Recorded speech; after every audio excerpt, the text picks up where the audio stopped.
Okay, so I guess we're recording. So what we're going to do here is read a book for my special little one. It's called The Little Engine That Could.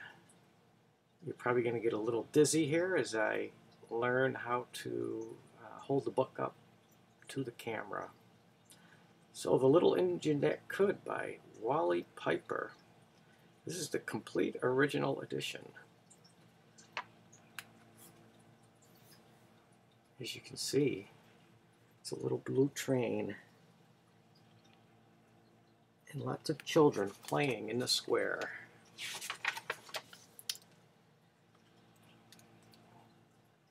The clowns on the train. Looks like they have some other passengers there.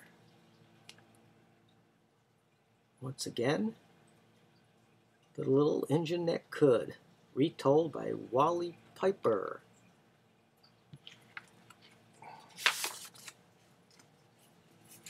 The fine print, and we begin.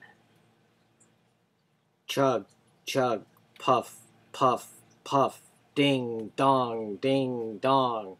The little train rumbled over the tracks. She was a happy little train. I love happy trains.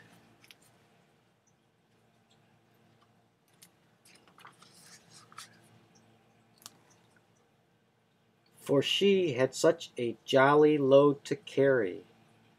Her cars were filled full of good things for boys and girls.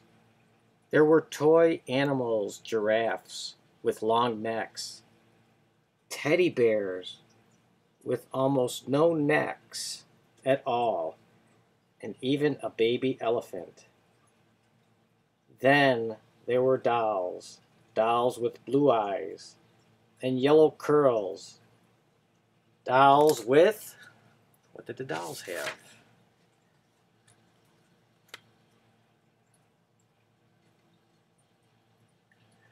The dolls had brown eyes and brown bobbed heads and the funniest little toy clown you ever saw. And there were cars full of toy engines, airplanes, tops, jackknives, picture puzzles, books, and every kind of thing a boy or girl ever could want. That's a lot of nice toys.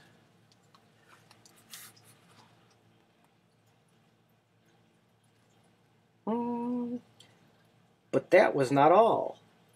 Some of the cars were filled with all sorts of good things for boys and girls to eat. Big golden oranges, red checkered apples, and bottles of creamy milk for their breakfast. Fresh spinach for their dinners. Peppermint drops and lollipops for after-meal treats. I'm getting hungry. The little train was carrying all these wonderful things to the little boys and girls on the other side of the mountain. She puffed along merrily, and then all of a sudden she stopped with a jerk. She simply could not go another inch. She tried and she tried, but her wheels would not turn. My goodness, what's going on? What were all the good little boys and girls on the other side of the mountain going to do without the wonderful toys to play with and the good food to eat? "Here comes a shiny new engine," said the funny little clown, who jumped out of the train. "Let's ask him to help us." So all the dolls and toys cried out together.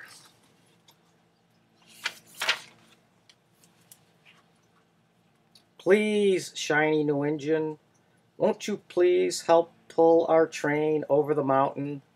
Our engine has broke down, and the boys and girls on the other side won't have any toys to play with, or good food to eat unless you help us. Oh, I hope he helps. But the shiny new train snorted, I pull you. I am a passenger train. I have just carried a fine big train over the mountain, with more cars than you ever dreamed of.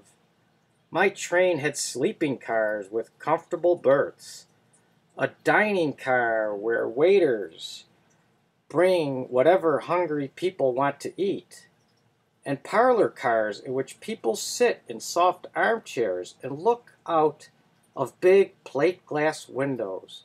I pull the likes of you? Indeed not. That was a very nice train.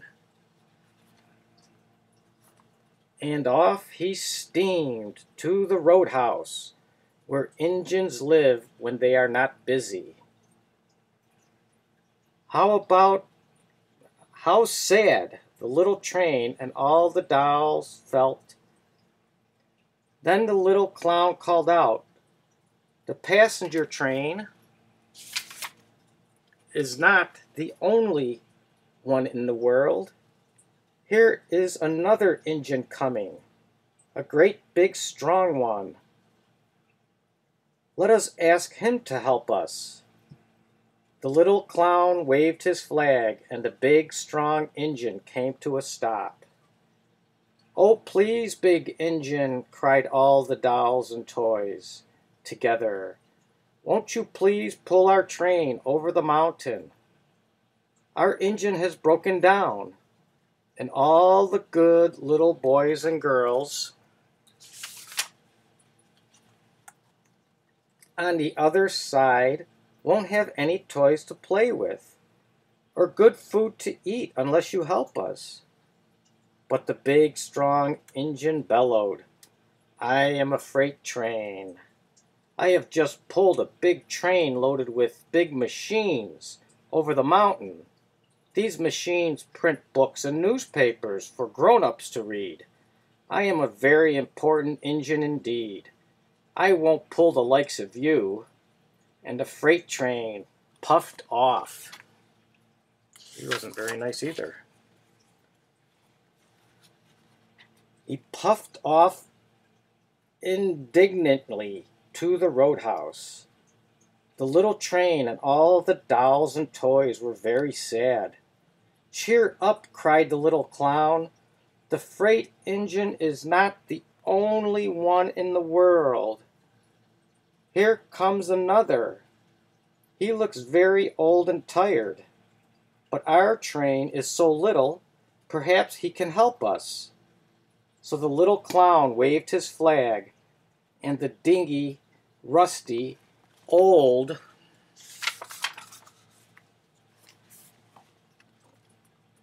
engine stopped. Please, kind engine, cried all the dolls and toys together. Won't you please pull our train over the mountain? Our engine has broken down, and all the boys and girls on the other side won't have any toys to play with, or good food to eat unless you help us. But the rusty old engine sighed, I am so tired, I must rest my weary wheels. I cannot pull even so little a train as yours over the mountain. I cannot. Boy, nobody wants to help. And off he rumbled to the roadhouse, chugging. I cannot. Then, indeed, the little train was very, very sad, and the dolls and the toys were ready to cry. But the little clown called out, Here is another engine. Coming, a little blue engine, a very little one. Maybe she will help us. The very little engine came, chugging merrily along. When she saw the toy clown's flag, she stopped quickly.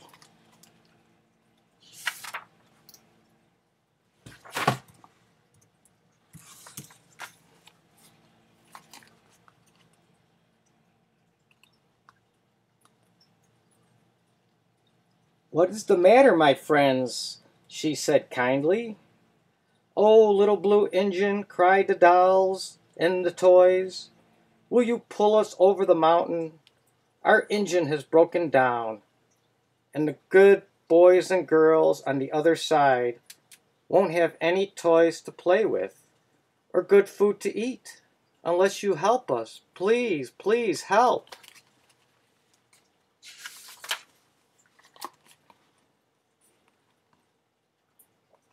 "Help us, little blue engine."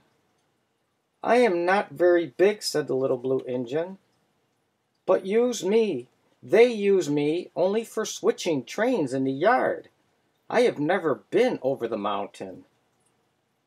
"But we must get over the mountain before the children awake," said the dolls and the toys. The very little engine looked up and saw the tears in the doll's eyes, and she thought of the little girls and boys on the other side of the mountain who would not have any toys or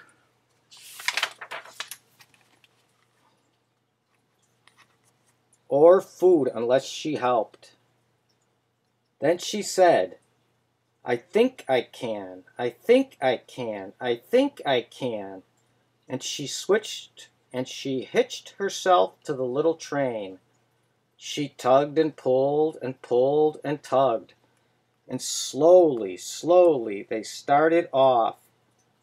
The clown jumped aboard, and all the dolls and the toy animals began to smile and cheer. Puff, puff, chug, chug went the little blue engine. "I think I can, I think I can, I think I can, I think I can." Wow, this is exciting. "I think I can, I think I can, I think I can." Up, up, up, faster and faster and faster. The little mountain, the little engine climbed until at last they reached the top of the mountain. Down in the valley lay the city. "Hooray, hooray!" cried the little funny clown and all the dolls and toys. "The little girls and boys in the city will be happy because you helped us, kind little blue engine."